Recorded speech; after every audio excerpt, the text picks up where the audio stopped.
오늘 마지막으로 이 말씀을 통해서 우리가 보고 싶은 것은 뭐냐면은 제가 오늘 이것을 좀 강조하고 싶습니다. 우리는 최고의 권위자이시고 지혜자이신 예수님께 의지하고 예수님께 나가고 예수님께 기도하는 것이 우리들에게 중요합니다. 오늘 17절 말씀에 보면은 정말 예수님께서 이 사람들이 예수님을 죽이기 위해서 책잡기 위해서 피할 수 없는 그런 질문을 함에도 불구하고 예수님은 정말 너무너무 지혜롭게 그들에게 대답을 하고 더 이상 할 말이 없게 만드는 것입니다. 다음 주에 부활에 대한 질문도 있습니다. 수많은 질문들을 예수님께 하지만은 또 그 다음에 율법에 대한 질문도 있습니다.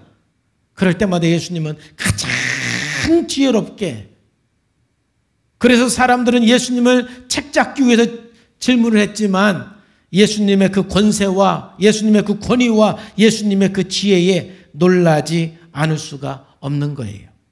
아무리 예수님을 죽이려 해도 예수님의 지혜에 그들은 당할 수가 없습니다.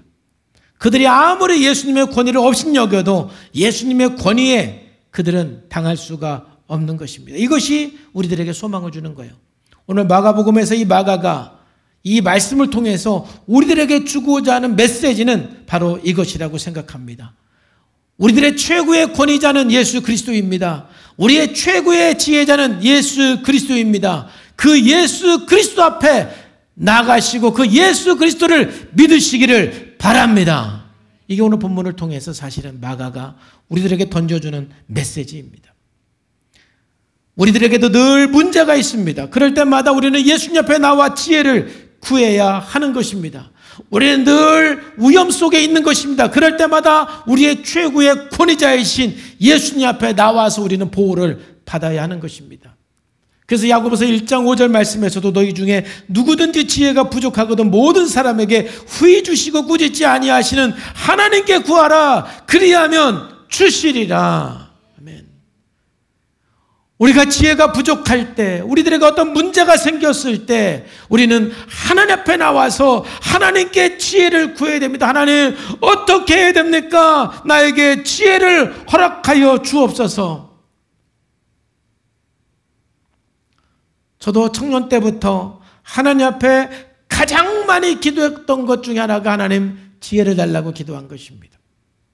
내 지혜로 해결할 수가 없습니다. 내 능력으로 해결할 수가 없는 것입니다. 그런데 예수님은 지혜의 주인이시고 모든 권위의 주인이시기 때문에 나에게 능력이 없다 할지라도 주님 앞에 나와 기도할 때, 나에게 지혜가 없다 할지라도 주님 앞에 나와 기도할 때 주님의 지혜가, 주님의 능력이 저와 여러분들에게 임하게 될 줄로 믿습니다.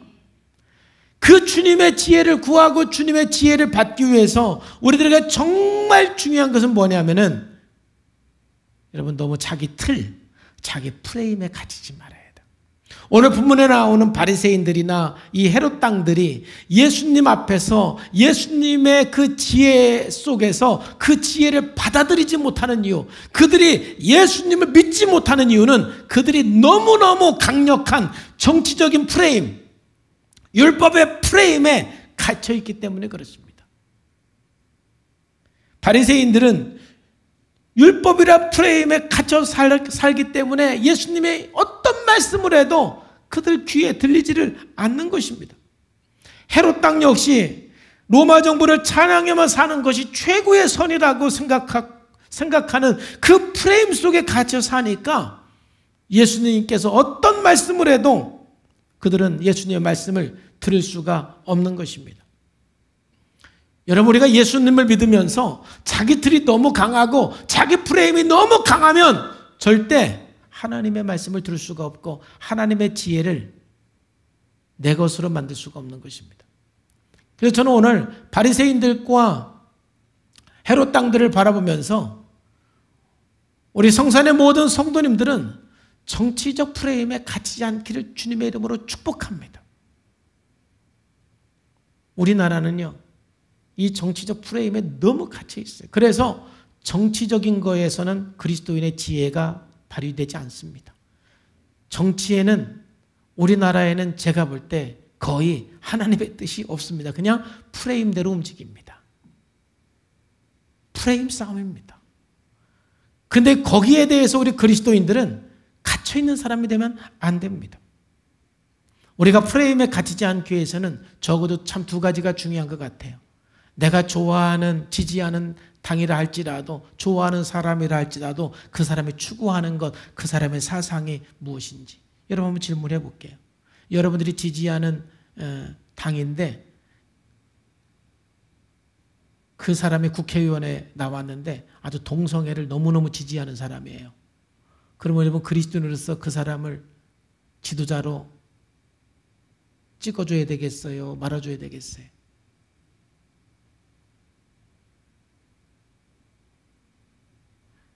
프레임에 갇혀 있으면 그런 게 안 보여.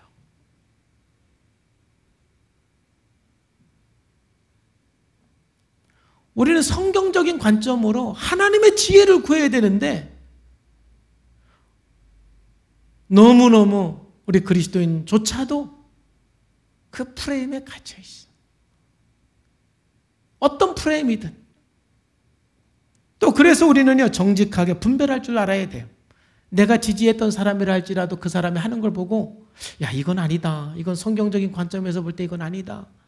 하나님 말씀의 관점에서 볼 때 이건 아니다라는 정말 정직하게 분별할 줄 알아야 되는데 그게 좀 부족한 거예요. 이런 프레임에 갇혀 있으면 그 영역에는 하나님이 역사할 수가 없어요. 하나님의 지혜를 받을 수가 없어요. 두 번째, 우리는 심리적 프레임에 갇히지 말아야 돼요. 너무너무 심리적으로 자기 프레임에 갇혀서 하나님 말씀에도 하나님의 지혜, 하나님의 능력으로 살지를 못하는 것입니다. 심리적인 프레임은 무엇입니까? 너무너무 당위성이 강한 것입니다. I must. 자신에 대한 당위성. 나는 이래야 돼. 나는 이래야 돼. 나는 착해야 돼. 나는 실패하면 안 돼. 이 수치심이 강한 사람들은요, 또 자존감이 낮은 사람은요, 자신에 대한 부정적인 프레임이 얼마나 강한지 몰라요. 그러다 보니까 하나님께서 아무리 말씀하셔도 하나님이 함께 한다고 해도 그걸 잘 못 느끼는 것입니다. 두 번째는요, 우리는 타인에 대한 당위성이 너무 강하면 하나님 말씀을 받을 수가 없어요. 이것은 뭐냐면 율법주의, 율법의 쓴뿌리가 강한 사람일수록 판단을 많이 하고 저 사람은 저래야 되는데, 목사는 저래야 되는데, 대통령은 저래야 되는데, 선생님은 저래야 되는데, 남자들은 저래야 되는데, 여자들은 저래야 되는데, 막 등등 저래야 되는데 막 내 생각대로 사람들이 안 움직이니까 얼마나 화가 나고 답답해하는지 몰라요. 그런 사람은 하나님의 지혜를 못 받아요. 그 당위성이 너무 강하니까. 그 다음에 세 번째, 조건에 대한 당위성이 너무 강한 사람들은, 특별히 강박증이 있는 사람은 이 조건에 대한 당위성이 너무 강해요. 막 교회 의자가 조금만 비틀어져 있어도 교회 의자는 반듯해야 되는데, 막 교회 이 내부의 온도가 조금만 좀 나고 안 맞아도 막 화가 나고 짜증이 나고, 집에 가서 조금만 뭔가 허털어져 있어도 이 집안 분위기는 이래야 되는데, 안방은 이래야 되는데, 화장실은 이래야 되는데, 막 이게 너무 강하면은요, 이게 강박증일수록 이게 강하잖아요. 이런 당위성, must, 이게 너무 강한 사람은 하나님의 지혜를 받을 수가 없더라고요. 하나님의 아무리 말씀해도 하나님의 음성을 들을 수가 없는 거예요. 여러분, 하나님의 지혜를, 예수님의 지혜를 얻기 위해서는 여러분의 틀을 좀 내려놓으시고, 여러분의 프레임을 좀 내려놓으시고, 지혜의 근원이신 예수님 앞에 나오시기를 주님의 이름으로 축복합니다. 여러분의 틀을 내려놓고 예수님 앞에 나올 때 정말 여러분 문제를 해결할 수 있는 길이 보이기 시작할 거예요. 아직까지도 그 문제 앞에서 길이 안 보이는 거는 여러분의 틀 속에 갇혀있기 때문에 그래요. 여러분의 틀을 내려놓고 주님 앞에 나오세요. 그리고 주님의 음성을 들으세요. 주님의 지혜를 구하세요. 그러면 길이 거기서부터 보이는 거예요. 골로새서 2장 3절 말씀에서도 그리스도 안에 모든 지혜와 지식의 보화가 감추어 있어요. 주님 안에 모든 지식이 있어요. 주님 안에 모든 지혜가 있어요. 주님 안에 모든 보화가 있는 것입니다. 여러분들이 문제 해결을 위해서 다른 곳에서 헤맬 필요가 없는 것입니다. 예수님 앞에 나오세요. 여러분에게 예수님은 정말 누구이십니까? 여러분에게 있어서 예수님이야말로 정말 최고의 지혜자인 걸 믿으십니까? 예수님은 우리의 최고의 권위자인 것을 믿으십니까? 그렇다면 여러분들은 어디에서 지혜를 구하십니까? 사람에게서 지혜를 구합니까? 주님에게서 지혜를 구합니까? 여러분 어디에서 어디에서 보호자를 찾으십니까? 여러분들을 지켜줄 자를 어디에서 찾으십니까? 우리의 최고의 권위자는 예수님이세요. 예수님이 나를 지켜줄 수 있고, 예수님이 나를 보호해 줄 수가 있고, 예수님이 나를 진리의 길로 이끌어 줄 수가 있는데, 우리가 어디에서 보호자를 찾고 어디에서 우리가 지혜자를 찾습니까? 주님만이 우리의 권위와 지혜의 주인이신 것입니다.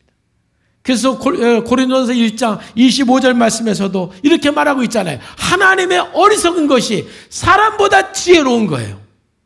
주님 앞에 나오세요. 주님 앞에 기도하고 지혜자이신 예수님 앞에 나오면 우리가 지혜로워질 수가 있어요. 또 하나님의 약하심이 사람보다 강하다. 여러분 하나님 앞에 나오면 강해질 수가 있어요. 예수님 앞에 나오면 강해질 수가 있어요. 성령 충만하면 담대해질 수가 있는 거예요. 그렇기 때문에 26절에서도 보면은 뭐라고 말씀해요? 형제들아 너희 부르심을 봐라. 육체를 따라 그렇게 지혜가 많고 힘이 많은 사람이 아니다. 그런데 27절 말씀 보면 뭐라고 말해요? 그러나 하나님께서 세상에 미련한 것을 택해서 지혜 있는 자를 부끄럽게 한다. 이 말이 뭐예요? 내가 미련한 사람이지만 주님 앞에 나왔더니 주님이 엄청난 지혜를 주어서 세상의 모든 지혜 있는 자들을 부끄럽게 만든다라는 거 아니에요. 여러분 우리가 사람을 살리기 위해서 공부하는 건 중요하지만 어떤 사람은 평생 지혜를 찾기 위해서 세상에 어떤 그 공부를 하는 사람이 있어요. 여러분 정말 지혜는 하나님께 있어요. 정말 능력은 하나님께 있어요. 아무리 세상적으로 내가 좀 비천하고 힘이 없고 지혜가 없는 사람이라 할지라도 하나님은 그 사람을 택해서 세상적으로 지혜로운 사람을 부끄럽게 한다는 거예요. 뿐만 아니라 세상에 약한 것을 택하사 강한 것들을 부끄럽게 한다. 이게 무슨 말이에요? 우리가 연약하지만 힘이 없지만 우리의 최고의 권위자이신 예수님 앞에 나올 때 우리를 강하게 해 주신다라는 거예요. 오늘 마가복음 11장과 12장 전체를 통해서 수많은 사람들이 예수님을 책잡기 위해서 죽이기 위해서 질문하는데 오히려 마가는 당당하게 그 예수님의 모습을 우리들에게 보여주면서 여기 최고의 지혜자가 여기 있습니다. 최고의 권위자가 여기 있습니다. 이제 그 초대교회 성도를 향해서 마가는 선포하는 것입니다. 이 예수님 앞에 나오세요. 이 예수님 앞에 우리는 지혜자가 될 수가 있습니다. 이 예수님 앞에 나올 때 우리는 보호를 받을 수가 있습니다. 이 예수님 앞에 나오세요. 아무리 예수님을 죽이려 해도 예수님을 죽일 수가 없는 것처럼 우리가 예수님 앞에 나올 때 사방으로 우겨쌈을 당해도 우리는 결코 우겨쌈을 당하지 않습니다. 세상에서 우리가 거꾸로 들음을 당한다 할지라도 우리는 결코 넘어지지 않을 것입니다. 그것은 하나님의 지혜와 하나님의 능력이 있기 때문에 그렇습니다. 오늘 이 아침에 다시 한번 지혜의 주인이시고 권위의 주인이신 예수님 앞에 여러분 나오시기를 바랍니다. 그리고 그분의 지혜로 우리의 당면한 문제를 해결해 가시고 하나님을 섬겨나가는 저와 여러분의 삶이 되기를 주님의 이름으로 축복합니다. 기도하겠습니다. 하나님 아버지 감사합니다. 오늘 바리새인과 헤롯 당들이 예수님 앞에 질문한 그 질문을 통해서 우리가 함께 그리스도인으로서 어떻게 살아야 되는지 생각해 보았습니다. 항상 가이사의 것은 가이사에게, 하나님의 것은 하나님에게, 그리고 지혜와 모든 권위의 주인 되신 예수 그리스도 앞에 날마다 나와 우리가 소망을 갖고 담대해지고 강해지고 지혜로워지는 우리 성산의 모든 성도님들 되게 하여 주옵소서. 예수님의 이름으로 감사하며 기도하옵나이다. 아멘.